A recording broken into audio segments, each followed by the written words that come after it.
Yes డెఫినెట్గా. Yes Madhubabu గారు నమస్తే అండి. నమస్తే సార్. మధుబాబు మీరేం చెప్తారు?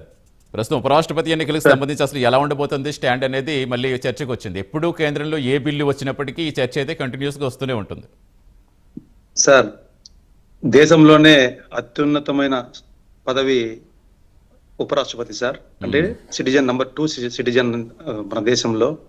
సర్వేపల్లి రాధాకృష్ణ గారు దీనికి ఫస్ట్ ఉపరాష్ట్రపతిగా ఉన్నారు.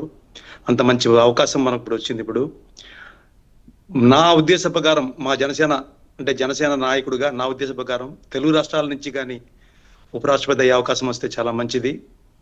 ఎందుకంటే మన రాష్ట్రం చాలా చాలా ఇబ్బందులు ఉంది ఇప్పుడు. కాబట్టి ఇప్పుడు ఆ ఉపరాష్ట్రపతి అనేది మనకు వస్తే చాలా వరకు మన రాష్ట్రానికి న్యాయం జరుగుతుంది అనుకుంటున్నాను. మీరు ఇంతకుముందు చెప్పినట్టు జగన్మోహన్ రెడ్డి గారు వైఎస్ఆర్సీపీ పార్టీ, ఆ పార్టీకి నైతికంగా ఏం లేదు సార్. వాళ్ళు కాంగ్రెస్ పార్టీలో అన్ని ఏండ్లు ఒక రాజశేఖర రెడ్డి గారిని సీఎం చేసి 10 ఏళ్ళు అంటే ఒక వాళ్ళ ఫ్యామిలీకి అంత హెల్ప్ చేసిన కాంగ్రెస్ పార్టీనే వెన్నుపోటు పొడిచి వాళ్ళు కాంగ్రెస్ నాయకులందరూ తీసుకొని కాంగ్రెస్ 2గా ముద్రపడ్డ పార్టీ వైఎస్ఆర్సీపీ అండి. వాళ్ళు ఈ రోజు అవకాశం కోసం బీజేపీని వాడుకుంటారు తప్ప వాళ్ళు బీజేపీ మీద ఎటువంటి ప్రేమ లేదు, ఏ రోజు లేదండి. వాళ్ళు ఎప్పుడు చూసినా ఏం మాట్లాడినా కూటమి ప్రభుత్వం మీద బీజేపీ మీద నెగిటివ్ అయినా మాట్లాడతారు. కానీ అక్కడ ఓటు వేయాల్సిన టైంలో అక్కడ ఓటు వేయాల్సిన పరిస్థితుల్లో రాజ్యసభలో కానీ ఎక్కడైనా కానీ బీజేపీ సపోర్ట్ చేస్తారు. ఎందుకంటే కేసులు భయం, వాళ్ళకి కేసులు భయం.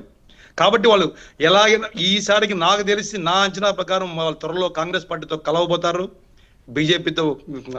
ఎందుకంటే దొంగల పార్టీ ఎప్పుడు దొంగల పార్టీ, మంచి పార్టీలు ఎప్పుడు మంచి పార్టీ, అవి ఎక్కువ రోజులు మనం కూడా సాగించలేవు.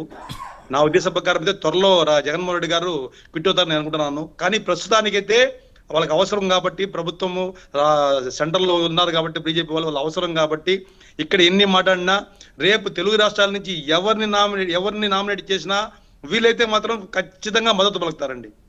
నా ఉద్దేశ ప్రకారం వీలైతే మద్దతు పలుకుతారండి. అటువంటి పార్టీ జగన్మోహన్ రెడ్డి పార్టీ. మాకైతే చిరంజీవి గారు అన్ని విధాల అర్హులని మా ఉద్దేశము. ఎందుకంటే ఇంతకుముందు ఆయన కేంద్ర మంత్రిగా పనిచేశారు, పద్మవిభూషణం, చాలా మంచి ట్రాక్ ఉంది ఆయనకి.